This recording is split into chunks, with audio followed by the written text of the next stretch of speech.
ระหว่างนะสร้างที่ว่ากำลังสิสร้างกันหัวคันไดขึ้นสั้นหาสมัยตะกี้หลวงปู่สร้างนี่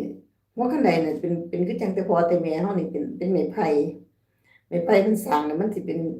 แต่พ่อแต่แม่เฮาเนาะมันสิเป็นขอกลมๆเนาะขอกลมๆเพิ่นก็สิเซาะริมเนาะเซาะริมนำข้างที่ว่าเขาเอิ้นว่าหม้องจับอะนะหม้องจับราวบันไดอะนะถ้าใครเกิดทันสมัยนี้ก็คงจะเห็นอยู่เนาะอันบันไดไม้อะน่ะบันไดไม้ไผ่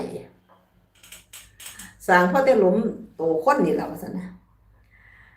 ก็พากันขึ้นจับขึ้นไปจับขึ้นไปฮอดหม้อง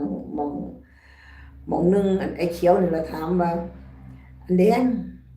เจ้าบ่ย้านบ่เพิ่นว่าจั่งซี้นะข้อยละย้านข้อยตกเว้ยเพิ่นว่าจั่งซี้นะจะเฮ็ดจั่งใดเจ้าคือขึ้นได้เพิ่นว่าจั่งซี้นะอันถ้าแม่ชีแดงถึงเดี๋ยวนี้เราเป็นแม่ชีเนาะตะกี้เราก็เป็นสาวแล้วระว่าจั่งซี้ล่ะเอ้าข้อยก็บ่เหลียวเบิ่งข้างหลังเราว่าจั่งซี้นะอันนี้คือสัมภาษณ์เราเด้ฟังเราเว้าเบิดนั่นนะค่อยค่อยก็ไม่มองข้างหลังแกว่านะถ้ามองข้างหลังก็ตกใจตัวมันสูงแกว่านะจับไม้ไผ่แล้วก็ขึ้นไปอย่างเดียวจังซี้นะจนฮอดสันหา